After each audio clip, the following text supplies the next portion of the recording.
এরপর দুই বন্ধু মিলে খুশ গল্প করলো লম্বা সময় নিয়ে। কথায় কথায় সারাদিন কি কি অদ্ভুত ঘটনা ঘটেছে রূপকথা আর ন্যালির সাথে সেটাও বলল সারফরাজ। লিচু গাছে উঠে রূপকথা কেমন বিড়ম্বনার শিকার হয়েছে সেটা শুনে অভিরূপ হাসতে হাসতে শেষ, কিন্তু নির্বিকার সারফরাজ। অভিরূপের উচ্চস্বরের হাসিতে সারফরাজের চোয়াল শক্ত হয়ে গলা নীলচে শিরাটা ফুলে উঠল। অভিরূপ তা খেয়াল করলো না। সে হাসতে হাসতে ফ্লোরে ঢলে পড়ল। অভিরূপের পানে গরম চোখে তাকালো সারফরাজ। অভিরূপের দাঁত তুলে ফেলতে ইচ্ছে হচ্ছে তার এই মুহূর্তে। বিষয়টা কি এতই হাসির? বোকা অভিরূপ কি জানে রূপকথার পরিচয় জানতে পেরে সারফরাজের বুকখানা কেমন উত্তাল হয়ে উঠেছিল।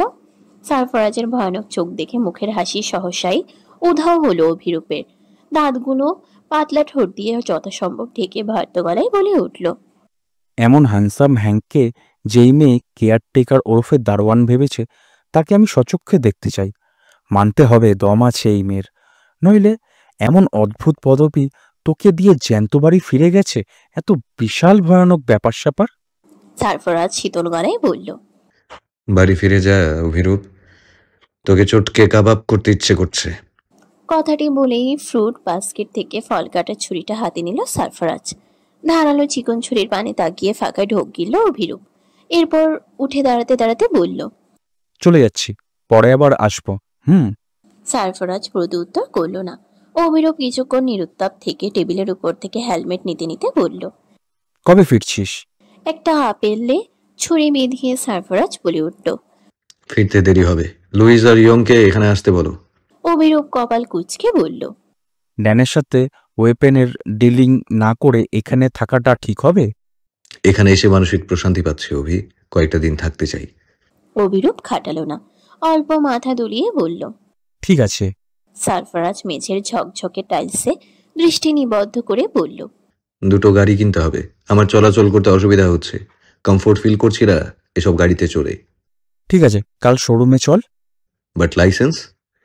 এসব তোর ভাবতে হবে না, আমার মামা আছেন না, সব ব্যবস্থা তিনিই করে নেবেন। আর দাঁড়ালো না অভিরূপ। বাড়িতে তার বাবার খেয়াল রাখতে তাকে বেশ হিমশিম খেতে হচ্ছে। তার মা একা অসুস্থ মানুষটার সেবা করতে পারে না। তাই সারফরাজের থেকে বিদায় নিয়ে বেরিয়ে এলো অভিরূপ। যাওয়ার আগে স্বাভাবিক গলায় বলল, মা তোকে সামনে থেকে একবার দেখতে চাইছেন, ওনার ছেলের সেভিয়ারকে একবার হাতে স্পর্শ করে দোয়া করতে চাই তিনি। মন ভালো হলে একবার আসিস। যাই এখন। অভিরূপ প্রস্থান নিল দ্রুত পায়ে।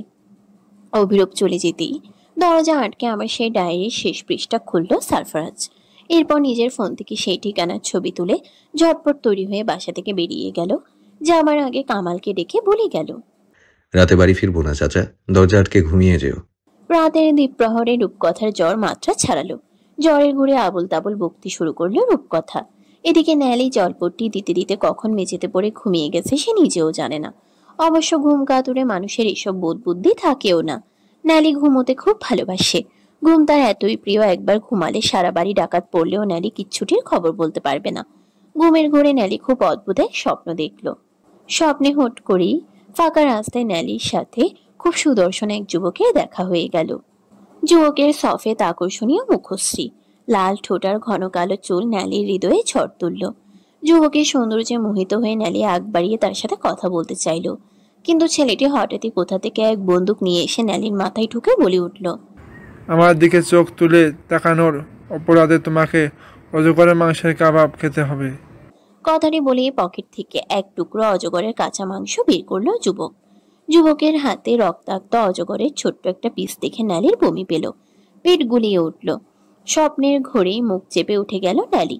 ঘুম জড়ানো চোখে বেসিনে গিয়ে কতক্ষণ ওয়াক ওয়াক করে দুর্বল শরীরে নিজের বেডরুমে গিয়ে শুয়ে পড়ল। এরপর আবার ঘুমের দেশে পাড়ি জমালো। ওদিকে একা পড়ে রইল রূপকথা। ঘড়ির কাঁটা চলতে চলতে রাত 2-এর ঘরে ঠেকল। আমজাদ হায়দারের দোতলা বিশিষ্ট বাড়িটা একদম নির্জন নিস্তব্ধ। আশেপাশে সেরকম বাড়িঘর না থাকায় জায়গাটা আরো ভুতুড়ে লাগছে। আশপাশের মধ্যে কোনো সোডিয়াম লাইটের খাম্বা নেই। সন্ধ্যা নামতেই আবছা আলোয় আরো গা ছমছমে লাগে। তার মধ্যে ছাদের এক টুকরো বাগান দেখে মনে হয় ঘন জঙ্গল। বিশাল আকাশ জুড়ে কালো মেঘের ঘনঘটা। হালকা বিদ্যুতের চমকে মনে হচ্ছে এই বুঝি ভারী বর্ষণ ঝরবে। মনে ধারণাকে সত্যি রূপান্তরিত করে ইলশে গুড়ি বৃষ্টির সূচনা হলো।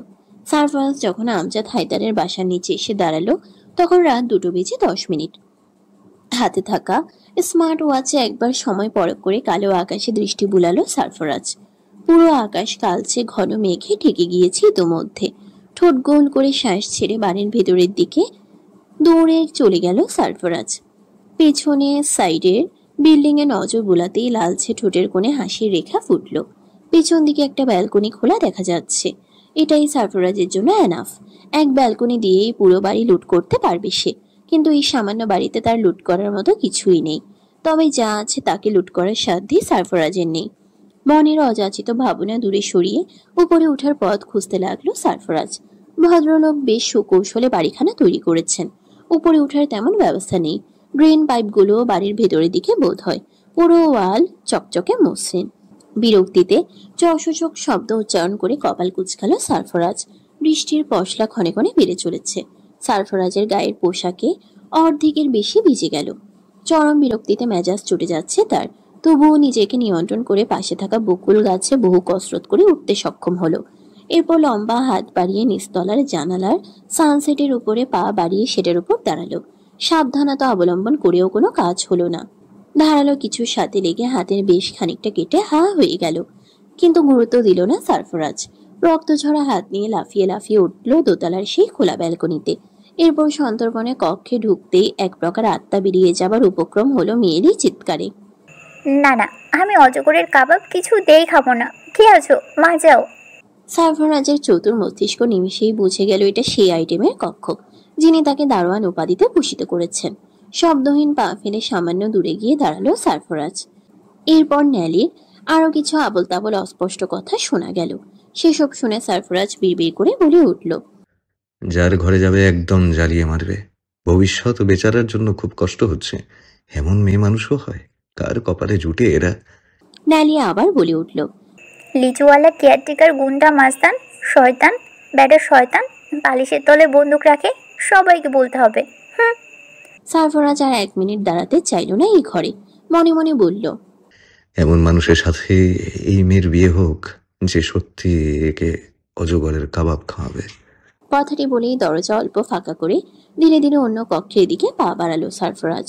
ভেতর থেকে দরজা আটকানো এক কক্ষের সামনে দাঁড়াতেই পুরুষালী গলায় হুঙ্কার ভেসে এলো, এই কে আমার বাগানের পেয়ারা হাত দেয়? হাত কিন্তু কামড়ে ছিঁড়ে নেব আমি। সারফরাজের ইচ্ছে হলো দেয়ালে সজোরে মাথা বাড়ি মারতে। একই পরিবারের সবগুলো মানুষ এমন পাগল কি করে হতে পারে? এদিকে বৃষ্টির ঝাপটা বাড়লো কয়েক গুণ। এখন আর কারো শব্দ পাওয়া যাচ্ছে না। সারফরাজ আরো দুটো খালি কামরা চেক করার পর রূপকথার কক্ষের সন্ধান পেল।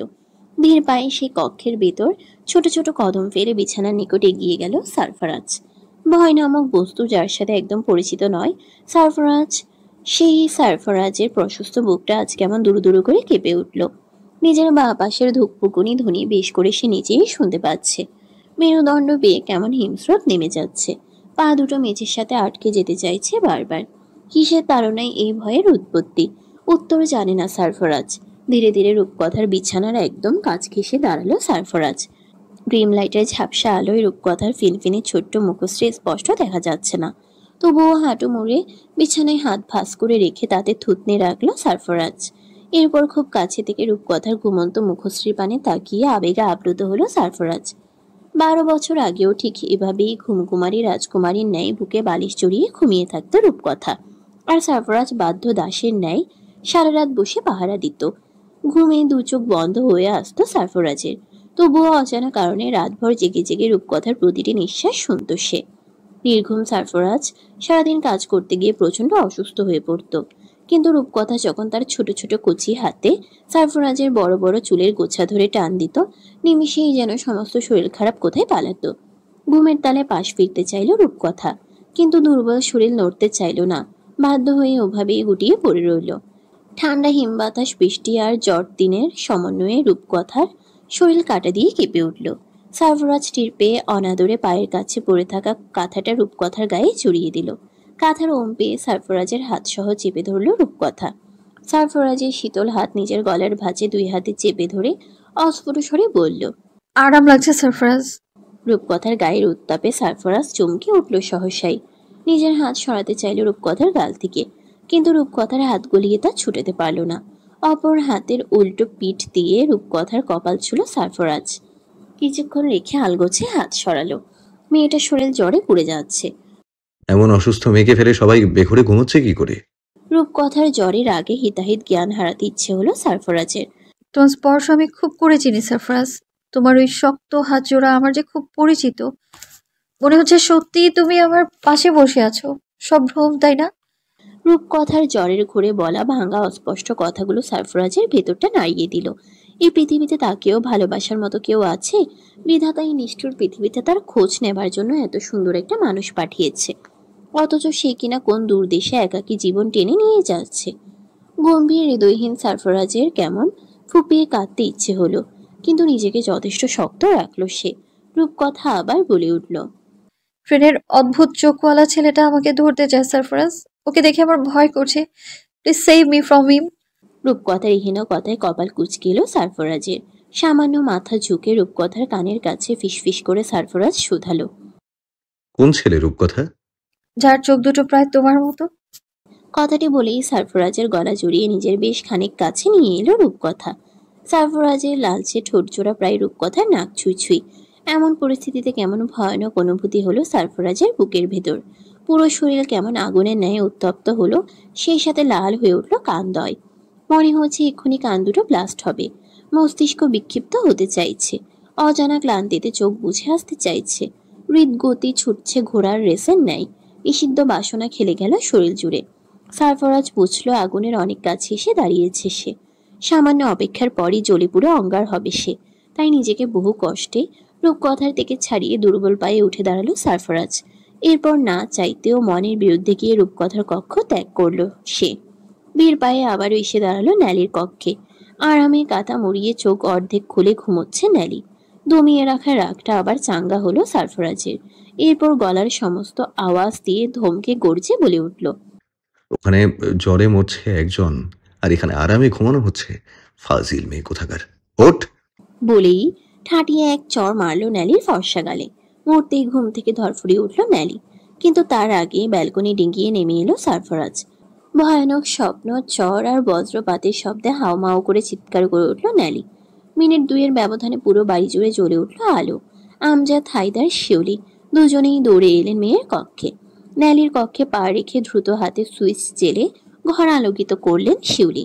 ঘর আলোয় ভরতেই আলো থালো ন্যালিকে কাঁথা মুড়িয়ে বসে বসে কাঁদতে দেখা গেল। ঘটনা জানতে চাইলেই ভ্যাও ভ্যাও করে কেঁদে ন্যালি বলে উঠল, অজগরের কাবাব খেতে চাইছি না বলে আমাকে হুমকি টমকি দিয়ে খুব মেরেছে আব্বু। এই দেখো, গাল ফাটিয়ে দিয়েছে। মাথা থেকে শুরু করে সারা শরীর কাঁথায় মুড়িয়ে জবুথবু হয়ে বিছানার এক কোণে আসন গেড়ে বসে আছে ন্যালি। মাথার এলোমেলো জট পাকানো চুলের কয়েক গাছি চোখ মুখের উপর সেটে রয়েছে।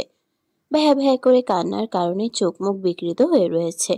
সেই সাথে মেয়ের মুখে অজগরের কাবাব নাম শুনে জিভ বের করে চোখ কুঁচকে কপাল চাপড়ালেন আমজাদ, হায়দার। শিউলি মেয়ের কাছে এসে ভালো করে পর্যবেক্ষণ করতেই চোখ কপালে উঠল। সত্য সত্যই কেউ ন্যালির বাম গালে কষিয়ে চড় মেরেছে। হাতের চারটা আঙ্গুলের টকটকে ছাপ স্পষ্ট পুরো গাল জুড়ে। উত্তপ্ত গাল চেপে ধরে আরো কিছুক্ষণ কাঁদল ন্যালি। ভয়ানক স্বপ্ন মনে পড়ে বারবার বমির উদ্রেক হচ্ছে তার। এদিকে গালটা ব্যথায় টনটনে। শিউলি মেয়ের মুখ পানে তাকিয়ে কঠিন গলায় বললেন, ঘুমের ঘরে নিজের গালে নিজেই চড় মেরেছিস, তাই না? ন্যালি তাৎক্ষণিক মাথা ঝাঁকিয়ে বলে উঠল, না আব্বু, ওই অদ্ভুত ছেলেটা আমার জ্বর মেরেছে।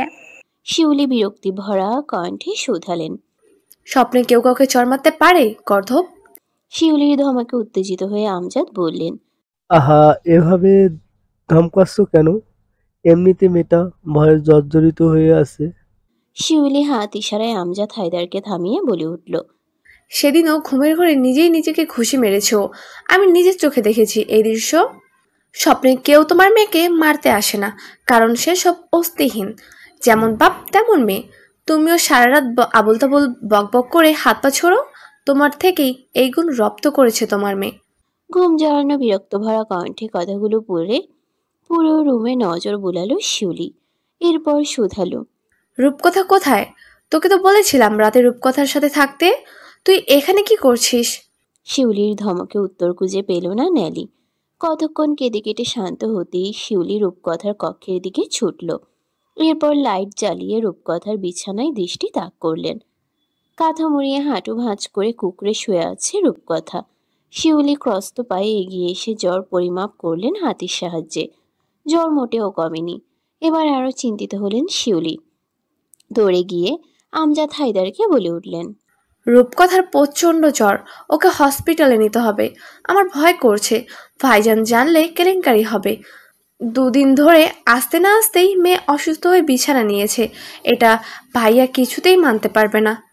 আমজাদ হায়দার কিছুক্ষণ নীরব থেকে প্রত্যুত্তর করলেন, ঠিক আছে, সকালে নিয়ে যাব, আপাতত মাথায় পানি দাও। শিউলি ঘাড় কাত করে সাই জানিয়ে রূপকথার কক্ষে পুনরায় দৌড়ে গেল। এরপর বালতি ভর্তি পানি এনে মাথায় অল্প অল্প দিতে লাগলো। একটু পর ন্যালি নিজেও উঠে এলো ঘুম কাটিয়ে। গালটা এখনো ফুলে রয়েছে। সে নিজেকে নিজেই এভাবে চড় মেরেছে, এটা তার বিশ্বাস হচ্ছে না। আয়নায় দেখেছে কেমন মোটা মোটা দাগ বসে গেছে গাল জুড়ে। তার সরু চিকন আঙ্গুল এত মোটা দাগ কিভাবে তৈরি করতে পারে? ভাবনা ফেলে একটা ছোট টাওয়াল ভিজিয়ে নিল ন্যালি। এরপর পরম যত্নে মুছিয়ে দিল রূপকথার হাত পা। শিউলি আর ন্যালির প্রচেষ্টায় ভোর রাতের দিকে জ্বর কমল রূপকথার। শরীর ঘেমে নিয়ে একাকার হতেই গায়ের কাঁথা সরিয়ে দুর্বল শরীরে উঠে বসল সে। পাশেই শিউলি আর ন্যালি। প্রচণ্ড অস্বস্তি আর ক্লান্তি নিয়ে রূপকথা বলে উঠল, খুব খারাপ লাগছে ফুপি, গোসল করতে হবে। শিউলি ঘড়িতে নজর দিল। আর কিছুক্ষণ পর 6টা বাজবে। এত সকালে গোসল করলে না জানি আবার ঠান্ডা বসে যায়। কিন্তু রূপকথার দরদর ঘাম দেখে শিউলি মাথা ঝাঁকালেন। দ্রুত পদে উঠে কাবার থেকে একটা লং টি শার্ট আর প্লাজো ওয়াশরুমে রেখে বললেন, যা গোসল করে ভালো লাগবে। রূপকথা বিছানা ছেড়ে উঠতেই শিউলি ন্যালির কাছে রূপকথার দায়িত্ব দিয়ে রান্নাঘরে দৌড় দিলেন। ওয়াশরুমের দরজা আটকে কিছুক্ষণ স্তব্ধ দাঁড়িয়ে রইল রূপকথা। এরপর শাওয়ারের নব ছেড়ে দেয়ালে হেলান দিয়ে ধীরে ধীরে হাঁটু ভাঁজ করে বসল। 2 হাতে ভাঁজ করা হাঁটু চেপে ধরে তাতে মাথা ছুঁয়ে চোখ বুঝল সে। ঠান্ডা জলের স্পর্শ উত্তপ্ত শরীরে সূচের কাটার মতো বিচ্ছে। সেই সাথে থরথর করে কেঁপে উঠছে পুরো শরীর। কিন্তু তাতে পাত্তা দিল না রূপকথা। সে শুধু স্বপ্নের কথা ভেবে চলেছে। এ কি অদ্ভুত স্বপ্ন! তুমি কি সত্যি আমার কাছে এসেছিলে সারফরাজ, নাকি আমার মনের ভ্রম এটা? আমি কি সত্যি হারিয়ে ফেললাম তোমাকে? কত দূরে আছো তুমি? নানাবিধ ভাবনার অবসান ঘটিয়ে প্রায় মিনিট 20 পর ন্যালির দরজায় নক করার শব্দ পেয়ে শাওয়ার বন্ধ করে উঠে দাঁড়ালো রূপকথা। এরপর ঝটপট পোশাক পাল্টে বাইরে বেরিয়ে এলো। রূপকথা বাইরে বের হতেই ন্যালি এগিয়ে এসে শরীরে স্পর্শ করে আটকে উঠল। শরীর পুরো বরফ সম। চোখ মুখ কুচকে ন্যালি ধমকে উঠল, এত কেউ ভিজে সকালবেলা? নিউমোনিয়া হয় যদি? ভাঙা মোটা গলায় রূপকথা বলল। আরে কিছুই হবে না, এখন আরাম লাগছে। কথা বলতে বলতে হঠাৎই রূপকথার নজর গেল ন্যালির মুখে। অবাক চোখে রূপকথা শুধালো, ফুপি মেরেছে তোকে? কিন্তু কেন? দ্রুত হাতে চুল দিয়ে গাল ঢাকতে ঢাকতে ন্যালি আমতা আমতা করে বলল, আরে আম্মু মারেনি, অদ্ভুত এক ঘটনা ঘটেছে, পরে বলবো। আপাতত রেস্ট নে, আমি একটু ঘুমোবো, সারা রাত ঘুম হয়নি। ঠিক আছে, তুই তোর রুমে চলে যা, আমি একা একটু রেস্ট করবো কিছু সময়। বাক্য ব্যয় না করে নিঃশব্দে চলে গেল ন্যালি। ন্যালি যেতেই টেবিলের উপর থেকে ব্যস্ত হাতে কিছু খুঁজল রূপকথা, কিন্তু পেল না। কাঙ্ক্ষিত জিনিস না পেয়ে কেমন উন্মাদ হয়ে উঠল সে। এরপর কাবাট, আলমারি, ড্রেসিং টেবিলের ড্রয়ার সব জায়গায় আরো বেশ খানিক সময় নিয়ে খুলল। তাও পেল না। এবার কান্নার উদ্রেক হলো তার। দৌড়ে ন্যালির কক্ষে এলো। কেবলই কাঁথা জড়িয়ে চোখ বুঝেছে ন্যালি। খট করে দরজা খোলার শব্দে নড়েচড়ে বসে রূপকথাকে দেখতে পেল। আবার কি? আমার ছোট ব্যাকপ্যাকটা কোথায় ন্যালি? কোন ব্যাকপ্যাক? বড় বড় অবাক চোখে জানতে চাই ন্যালি। অস্থির বেদনার্ত কণ্ঠে রূপকথা বলে ওঠে, কাল যেটা নিয়ে সারফরাজদের বাড়ি গেলাম সেটা। এবার ফাঁকা ঢোক গিলল ন্যালি। এবার কি হবে? সে তো ভুলে ওটা ফেলেই চলে এসেছে। কিন্তু ওই ব্যাগ না পেলে রূপকথা কেঁদে কেটে পুরো বাড়ি মাথায় তুলবে। হায় হায়, এবার বুঝি শিউলি সব বুঝে যায়। চুপ করে আছিস কেন নেলি? আমার ব্যাগ কোথায়? আসলে ওই ব্যাগ ও বাড়িতে ভুলে রেখে এসেছি আমি। এত বড় ভুল কি করে করতে পারলি তুই? এত মন ভোলা হলে কিভাবে চলবে বলতো? তুই কি ছোট বাচ্চা? আমি কিচ্ছু জানি না, আমার ব্যাগ এনে দে। রূপকথার মামু বাড়ির আবদারে নীলির ঘুম ছুটে পালালো। মাথা ভোবো করে ঘুরে উঠল। কেয়ারটেকার ওরফে দারোয়ানের কাছে বন্দুক আছে। এটা কিভাবে রূপকথা গাধীকে বোঝাবে সে? এবার কি হবে তার? এমন বোকার মতো তাকিয়ে আমাকে কি দেখছিস নেলি? রূপকথার চেঁচানোর শব্দে কেঁপে উঠল ন্যালি। এরপর ফাঁকা ঢোক গিলে বলে উঠল, সিংহের খাঁচায় আমাকে কেন ঢোকাতে চাইছিস বনু? আমি এত কিছু জানি না, তুই এক্ষুনি চল। ওই ব্যাগ ছাড়া আমি বাঁচবো না। ওই ব্যাগ আমার প্রাণ নেলি। সামান্য একটা ব্যাগের জন্য বোনের প্রাণ সৎকা করে দিতে চাইছিস? হৃদয়হীন মানবী, বাজার থেকে এর চাইতে দামি ব্যাগ কিনে দিব, তবুও ওই বাড়িতে আমাকে যেতে বলিস না প্লিজ। ওই ব্যাগই লাগবে আমার নেলি। ওই ব্যাগে আমার জীবনের 12টা বছর বন্দি আছে। আমার আবেগ, আমার মনে জমানো কথা সব ওই ব্যাগে আছে।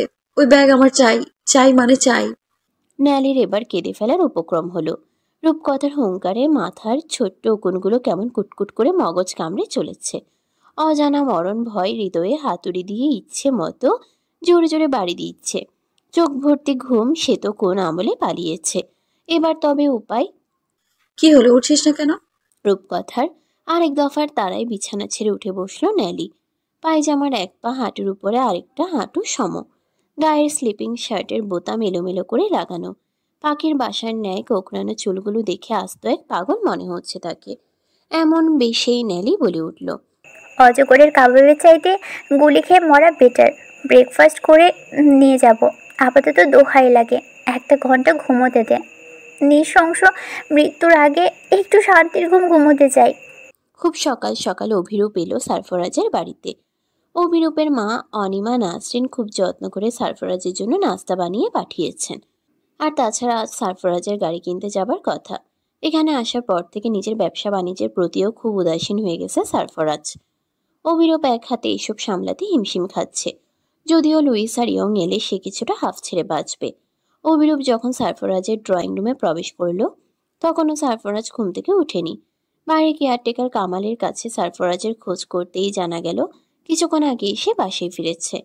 কামালের কাছে নাস্তার বক্স সোপার্দ করে সিঁড়ি বেয়ে উপরে উঠে এলো অভি। সারফরাজের কক্ষের দরজায় হালকা নক করতেই গমগমে স্বরে জবাব এলো, ভেতরে আয়।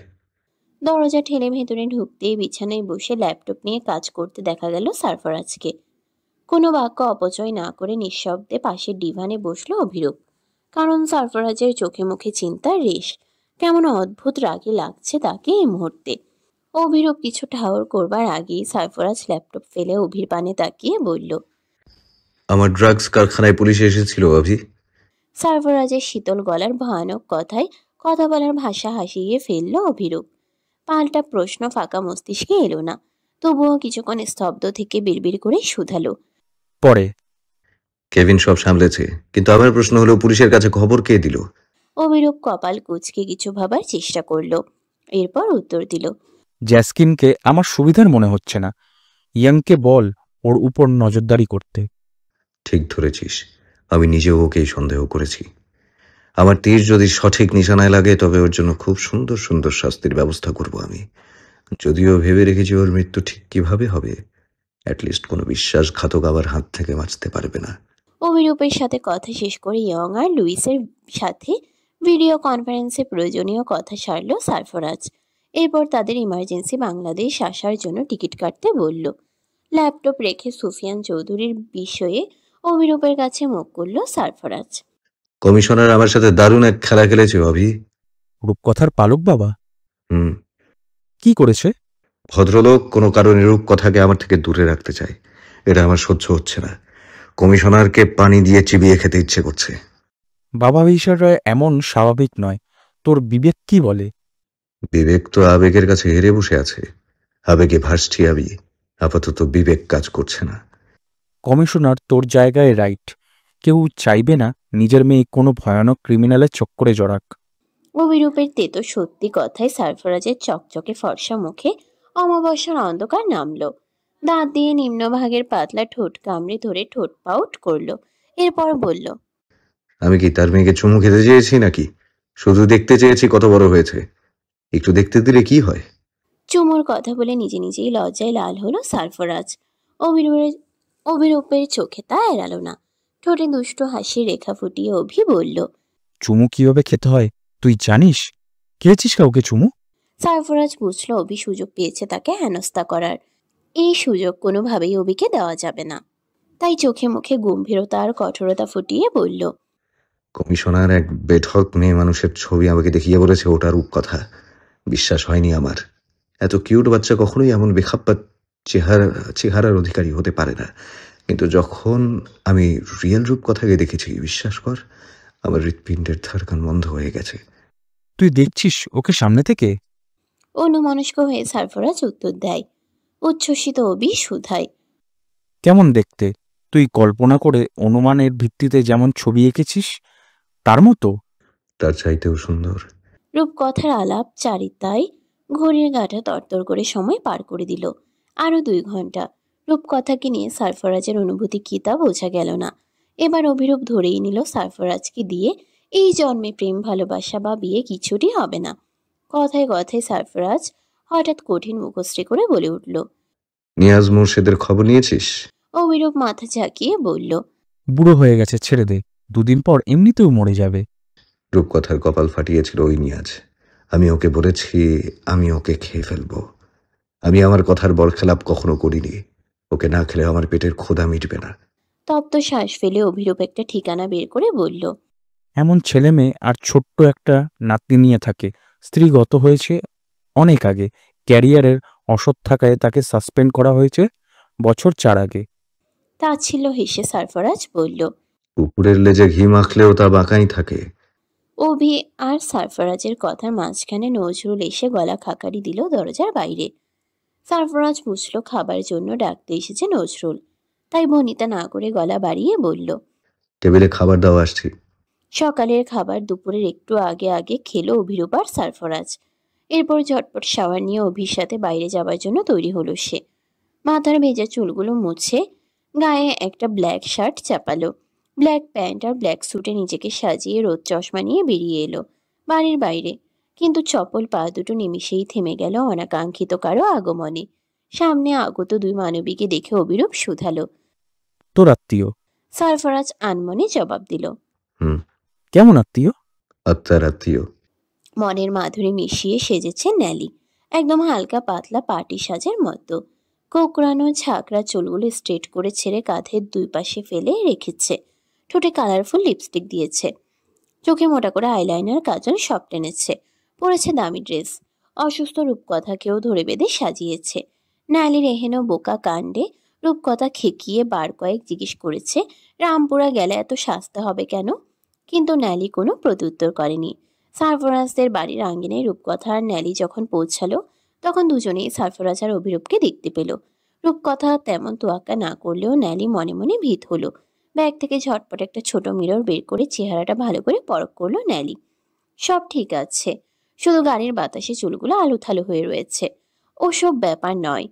সারফরাজের গেট আপ দেখে ন্যালি মনে মনে বলে উঠল, দেখ দেখ, দারুণের ভাব দেখ। মালিকের অবর্তমানে কেমন মালিক সাজা হচ্ছে প্যাডা গুন্ডা। হঠাৎ বালিশের তলায় বন্দুকের কথা মনে পড়তেই চুলগুলো একটু ঠিক করলো ন্যালি। এরপর মনে মনে বলল, শ্যুটটা কোথায় করবে? কপালে না ভুঁড়িতে? না না, কপালে করলে সাজ নষ্ট হবে। পত্রিকায় নইলে খবরের শিরোনামে ছবি সুন্দর হওয়া চাই। হাতে পায়ে ধরে অনুরোধ করে বলবো ভুঁড়িতে মারতে। আমার অনুরোধ অমান্য করে বজ্জাত লোকটা যদি পাছুতে মারে। মনের ভয়ানক ধারণায় জিভ কেটে মাথা নাড়িয়ে নিজের পাছুতে একবার হাত বুলালো ন্যালি। সাদা পাছু দুটো রক্তে রঞ্জিত হবে। আহ, কি নিদারুণ ব্যথা। এদিকে অভিরূপ ন্যালির দিকে তাকিয়ে কপাল কুঁচকে ফেলল। মেয়েটার হাব ভাব কিছুই সুবিধার মনে হচ্ছে না। সারফরাজের কোন কালের আত্মীয় এই মেয়েটা তা জানার জন্য অভিরূপের মন আকুলি বিকুলি করে উঠল। বোকা ন্যালিকে ফেলে ধীর দুর্বল পায়ে সারফরাজের সামনে এসে দাঁড়ালো রূপকথা। এরপর মিহি চিকন গলায় বলল, দেখুন, আমরা সেদিনের ঘটনার জন্য অনুতপ্ত। কাউকে না বলে লিচু গাছে ওঠা উচিত হয়নি আমাদের, এজন্য দুঃখিত, ক্ষমা করবেন। রূপকথার সাবলীল কথায় সারফরাজ পাল্টা কথা বলার ভাষা হারালো। বুকে কেমন ঢিপ ঢিপ শব্দ হচ্ছে। হৃৎপিণ্ড লাফিয়ে লাফিয়ে বেরিয়ে যেতে চাইছে। মাথা কেমন পিনপিন করে ঘুরছে। একটু জ্ঞান হারাতে পারলে ভালো লাগতো। এদিকে দুষ্টু মনে কেমন উদ্ভট গান বেজে যাচ্ছে। সারফরাজকে নিরুত্তাপ দেখে রূপকথা মাথা নিচু করে বলে উঠল, আমার একটা মেরুন রঙা ব্যাগ আপনার ঘরে আছে, সেটা নিতেই আমরা এসেছি। ব্যাগটা দয়া করে দিয়ে দিন আমায়। রূপকথার এই কথাটা সারফরাজের কানে গেল না। মৃদু মন্দ আবহাওয়ায় সারফরাজদের বাড়ির সামনের খোলা মাঠে কিশোরের দল ক্রিকেট খেলছে। তাদের উচ্ছ্বাস, ব্যাট বলের শব্দ আর চিৎকার চেঁচামেচি সারফরাজের কানে কেমন জোরে জোরে আঘাত করছে। সামনে দাঁড়ানো বিশাল দেহী মানুষটার এমন বেখেয়ালি গর্ধবের মতন আচরণে রূপকথা অল্প রুষ্ট হলো। তার কাছে মনে হলো লোকটা নির্বোধ, নয়তো এতগুলো কথা বলার পরও কেউ এমন ক্যাবলা কান্তের মতো চুপচাপ দাঁড়িয়ে থাকে। রূপকথা আবারও বলতে চাইল,